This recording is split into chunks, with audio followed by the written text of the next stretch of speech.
नमस्कार। भारत की नदियों पर इस खास चर्चा में आपका स्वागत है। हमारे पास भारतीय भूगोल पर कुछ काफ़ी विस्तृत नोट्स हैं। हाँ, जिनमें नदियों, झीलों और जलप्रपातों पर खास ध्यान दिया गया है। बिल्कुल। और बहुउद्देशीय परियोजनाएं भी। हाँ, वो भी। तो आज हम इन्हीं स्रोतों को थोड़ा गहराई से देखेंगे, समझने की कोशिश करेंगे कि भारत की जो इतनी सारी नदियां हैं, इनकी मुख्य बातें क्या हैं और ये कैसे हमारे देश के भूगोल और जीवन को आकार देती हैं। हाँ, ये बहुत दिलचस्प विषय है। काफी कुछ जानने को मिलेगा। तो चलिए शुरू करते हैं। बिल्कुल। अच्छा, तो भारत में इतनी सारी नदियां हैं, ये नोट्स इन्हें कैसे मतलब किस तरह से बांटते हैं? कोई मुख्य तरीका है इन्हें समझने का? हाँ, हाँ, बिल्कुल। समझने के लिए देखिए, इन्हें मोटे तौर पर दो बड़े ग्रुप्स में बांटा जा सकता है। हुँ, एक तो है हिमालय से निकलने वाली नदियाँ हुँ, हुँ। और दूसरी है प्रायद्वीपीय भारत की नदियाँ। और इनमें आप कह सकते हैं जमीन आसमान का फर्क है। अच्छा, कैसे? आरामासी हैं। क्योंकि उन्हें पानी बर्फ पिघलने से भी मिलता है और बारिश से भी। और ये नदियां भौगोलिक रूप से देखें तो अभी जवान हैं। जवान नदियाँ मतलब? मतलब ये अभी भी पहाड़ों को काट रही हैं, गहरी वी आकार की घाटियां बना रही हैं और समंदर में मिलने से पहले बड़े बड़े डेल्टा बनाती हैं, हुँ, जैसे गंगा, सिंधु, ब्रह्मपुत्र। ओके। और दूसरी तरफ? दूसरी ओर है प्रायद्वीपीय नदियां। ये ज्यादातर मौसमी हैं, हुँ, मतलब मुख्य रूप से बारिश के पानी पर निर्भर करती हैं। अच्छा। ये नदियां भूगर्भीय रूप से ज्यादा पुरानी हैं, तो इनकी घाटियां अब उतनी गहरी नहीं बल्कि चौड़ी और उथली हो गई हैं और लंबाई में भी ये अक्सर हिमालयी नदियों से छोटी होती हैं। तो इनमें कौन-सी आती हैं जैसे गोदावरी? हाँ, बिल्कुल। महानदी, गोदावरी, कृष्णा, कावेरी ये सब इसी में आती हैं। ये अंतर तो वाक़ई काफ़ी अहम है, मतलब एक तरफ साल भर पानी, दूसरी तरफ मौसम पर निर्भरता। निश्चित रूप से। और इसका असर आप देखिए खेती पर, पानी की उपलब्धता पर, सब पर पड़ता है। हुँ, उत्तर भारत में सिंचाई ज्यादा आसान है। हुँ, प्रायद्वीप में पानी का मैनेजमेंट, उसका भंडारण, ये सब ज्यादा जरूरी हो जाता है। सही कहा। नोट्स में एक और बात दिख रही है, कुछ नदियां बंगाल की खाड़ी में गिरती हैं, कुछ अरब सागर में। इसमें कोई खास पैटर्न है क्या? हाँ, एक बहुत स्पष्ट पैटर्न है। हम्म। अगर आप देखें तो भारत की नदियों का लगभग 77% पानी अपना रास्ता बनाते हुए बंगाल की खाड़ी तक पहुँचता है। 77%? ये तो बहुत ज़्यादा है। हाँ, बिल्कुल। और बाकी का जो करीब 23% है, वो अरब सागर में जाता है। अच्छा। तो बंगाल की खाड़ी वाली मुख्य नदियां कौन सी हुई फिर? उसमें तो बड़ी नदियां हैं। गंगा है, ब्रह्मपुत्र, महानदी, गोदावरी, कृष्णा, कावेरी और एक स्वर्ण रेखा भी है जो सीधे खड़ी में गिरती है। और अरब सागर वाली? अरब सागर की तरफ बहने वाली मुख्य नदियां हैं, एक तो सिंधु जो भारत से होके पाकिस्तान जाती है, फिर नर्मदा, ताप्ती, माही, साबरमती और दक्षिण में केरल की पेरियार।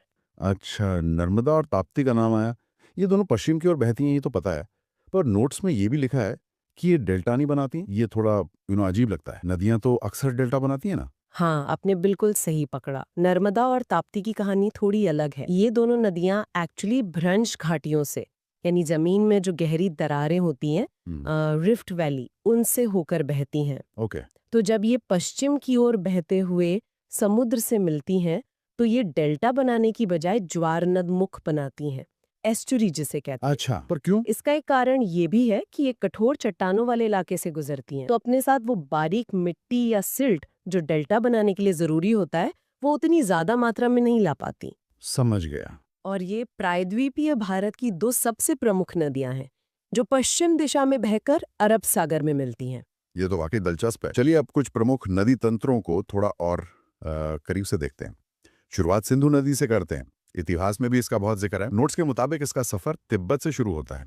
हाँ, सिंधु नदी तिब्बत में मानसरोवर झील के पास से निकलती है। वहाँ एक ग्लेशियर है, सिंगी खम्मन या शेरमुख हिमनद कहते हैं उसे। सिंगी खम्मन। हाँ, भारत में ये लद्दाख के पास दमचोक से एंटर करती है, लेह शहर के पास से गुजरती है हम्म, और फिर ये पाकिस्तान में चली जाती है, जहाँ से बहते हुए ये कराची के पास अरब सागर में मिल जाती है। और इसकी सहायक नदियां, वो पंचनद वाली बात। हाँ, बिल्कुल।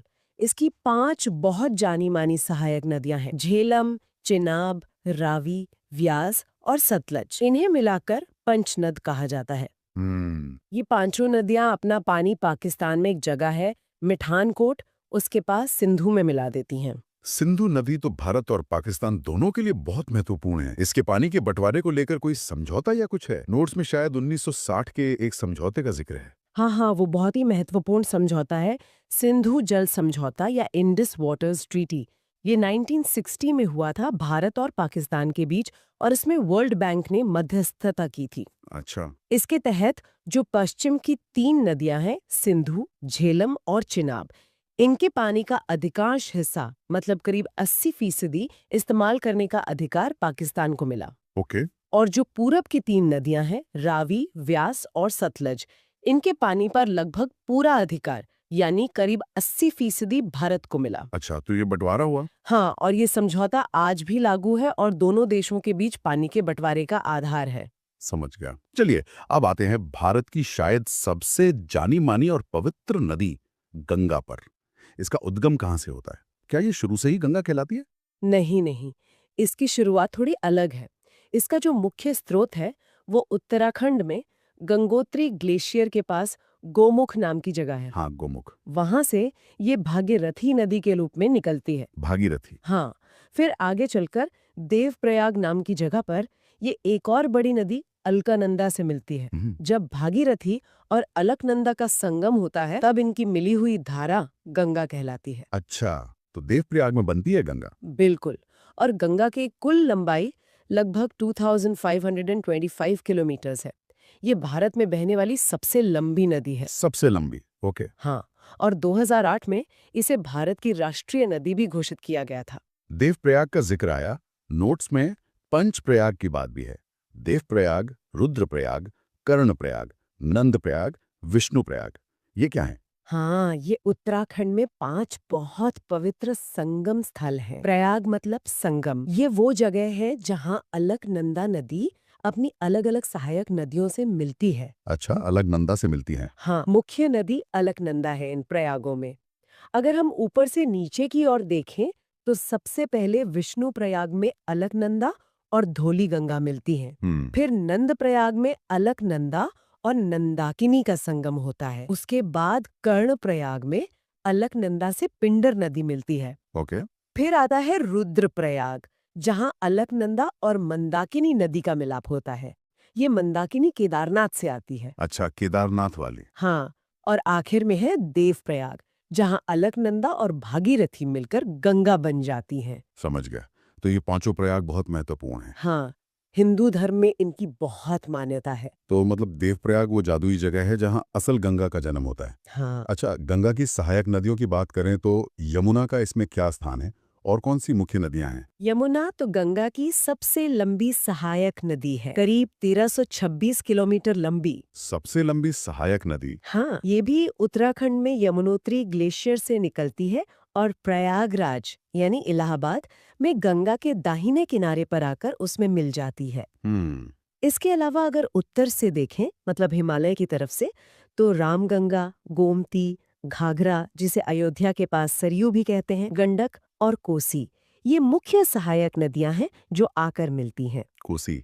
हाँ, बिहार का शोक कहते हैं इसे। बिल्कुल, क्योंकि ये अपना रास्ता बहुत बदलती है और अक्सर भयंकर बाढ़ लाती है। हम्म। और दक्षिण के पठार से आकर मिलने वाली एक बड़ी सहायक नदी है सोन। ये मध्य प्रदेश के अमरकंटक से निकलती है और पटना के पास गंगा में मिलती है। अच्छा।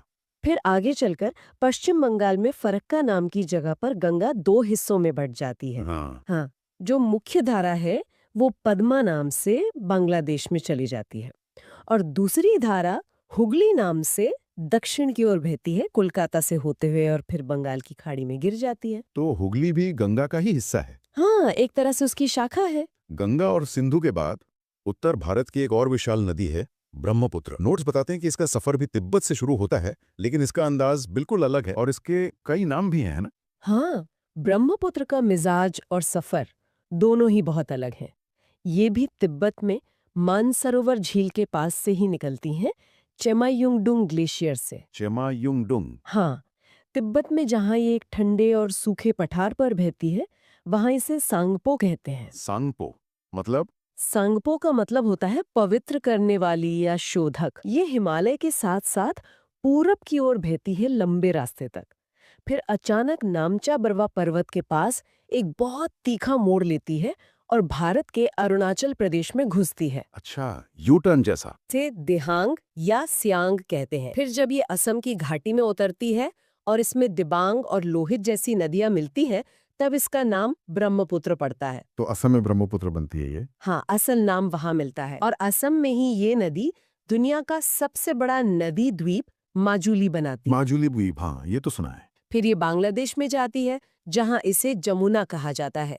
ध्यान रहे, यमुना नहीं, जमुना। जमुना, ओके। वहां ये गंगा से मिलती है, जो बांग्लादेश में पद्मा कहलाती है। हम्म। इन दोनों की मिली हुई धारा पद्मा ही कहलाती है, जो आगे चलकर मेघना नदी से मिलती है और आखिर में मेघना नाम से बंगाल की खाड़ी में गिर जाती है। अरे वाह, कितने नाम और कितने मोड़। हाँ, और ये गंगा के साथ मिलकर दुनिया का सबसे बड़ा डेल्टा बनाती है, सुंदरबन डेल्टा। सुंदरबन। हाँ, इसकी कुल लंबाई करीब 2900 किलोमीटर है, जो सिंधु और गंगा से भी ज्यादा है, लेकिन भारत में इसका हिस्सा तुलनात्मक रूप से कम है। माजुली द्वीप दुनिया का सबसे बड़ा नदी द्वीप, ये तो कमाल की बात है।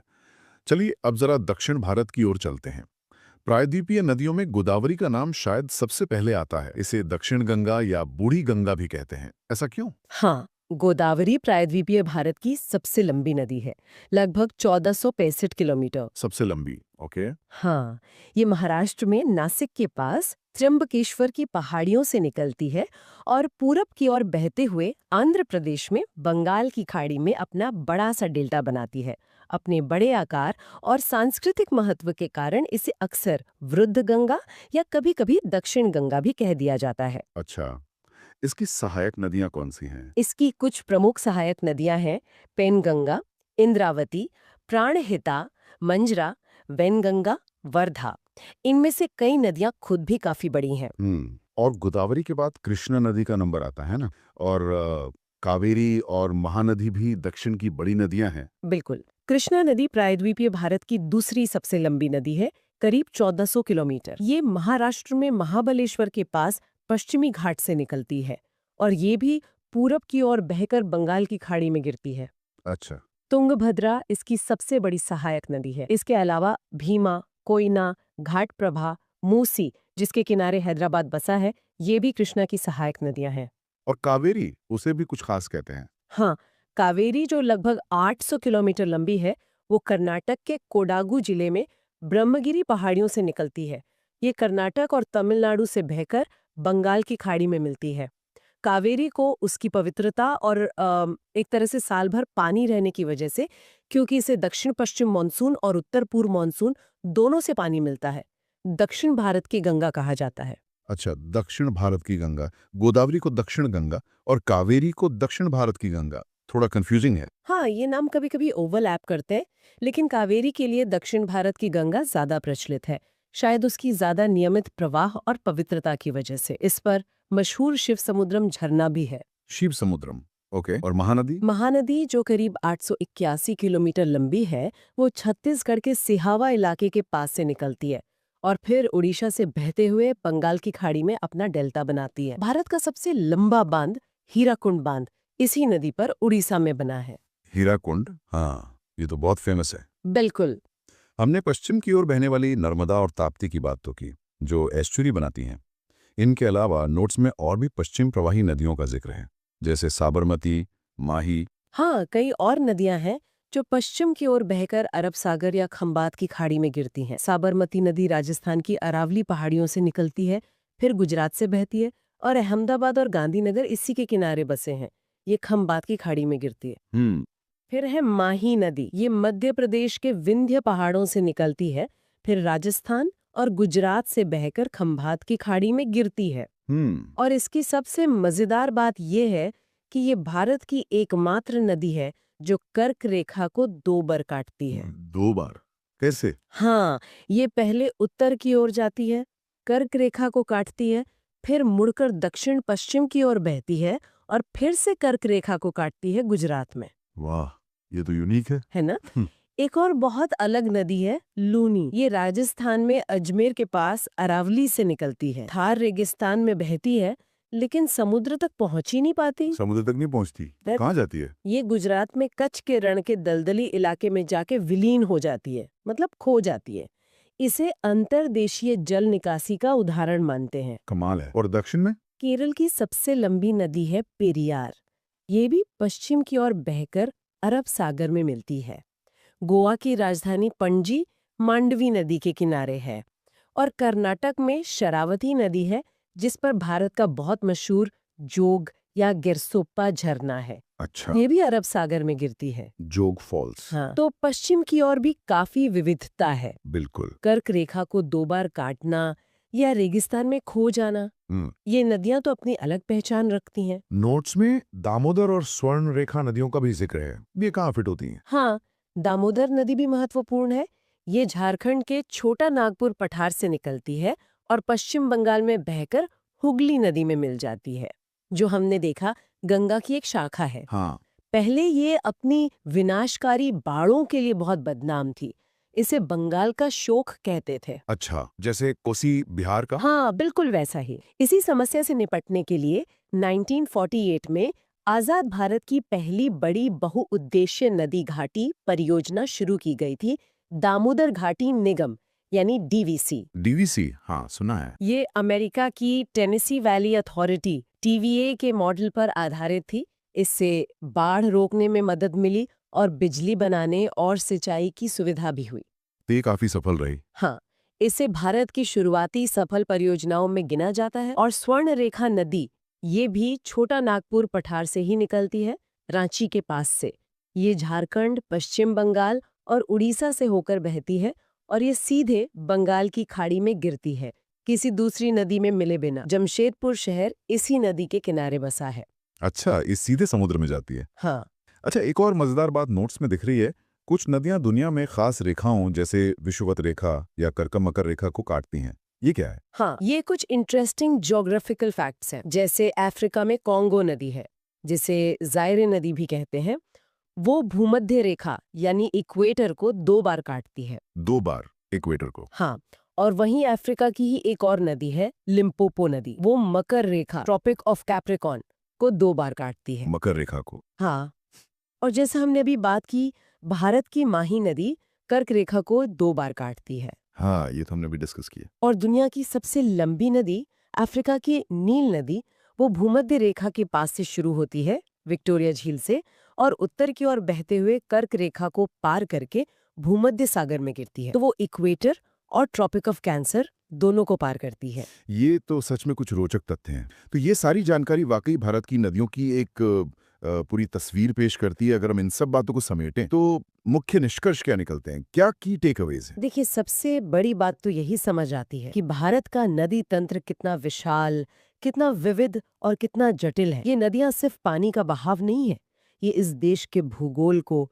यहाँ की जलवायु को, खेती को, अर्थव्यवस्था को, संस्कृति को, धर्म को, इतिहास को, मतलब हर पहलू पर बहुत गहराई से असर डालती हैं। हिमालय से निकलने वाली नदियां जो साल भर बहती हैं और प्रायद्वीप की मौसमी नदियां, दोनों का अपना अपना महत्व है, अपनी अपनी चुनौतियां हैं। सही बात है। उनका उद्गम कहाँ से होता है, वो किधर बहती हैं, पूरब या पश्चिम, वो समुद्र में कैसे मिलती हैं, डेल्टा बनाकर या एस्चुरी से, उनका सहायक नदियों का जाल कैसा है, ये सब बातें मिलकर भारत की एक यूनिक भौगोलिक पहचान बनाती हैं। बिल्कुल। और सिंधु जल समझौते जैसे मुद्दे दिखाते हैं कि नदियों का राजनीतिक और अंतर्राष्ट्रीय महत्व भी कितना ज्यादा है। हाँ, वो भी एक अहम पहलू है। और कुछ नदियों की अपनी अनोखी कहानियां हैं, जैसे लूनी का रेगिस्तान में खो जाना, या माही का कर्क रेखा को 2 बार पार करना, या फिर ब्रह्मपुत्रा का वो विशाल माजुली द्वीप बनाना।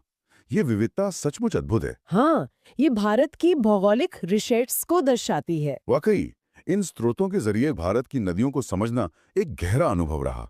ये सिर्फ फैक्ट्स नहीं है, ये हमारे देश की जीवन धारा की कहानी है। बिल्कुल सही कहा आपने। नदियां सच में सभ्यताओं की जीवन रेखाएं होती हैं, हमारे पर्यावरण की धुरी हैं और इतिहास की गवाह भी। उनका हर रूप, हर पहलू महत्वपूर्ण है। तो श्रोताओं के लिए हम एक सवाल छोड़ जाते हैं। आज जब हम बढ़ते शहरीकरण, औद्योगिकरण, प्रदूषण और जलवायु परिवर्तन जैसी इतनी सारी चुनौतियों का सामना कर रहे हैं, तब इन जीवनदायिनी नदियों का भविष्य क्या है? इनका प्रबंधन, इनका संरक्षण और शायद इन्हें फिर से स्वस्थ बनाना ये कैसे सुनिश्चित किया जा सकता है? ये एक बड़ा सवाल है जिस पर हम सभी को सोचने की जरूरत है। बिल्कुल, ये गंभीर चिंतन का विषय है।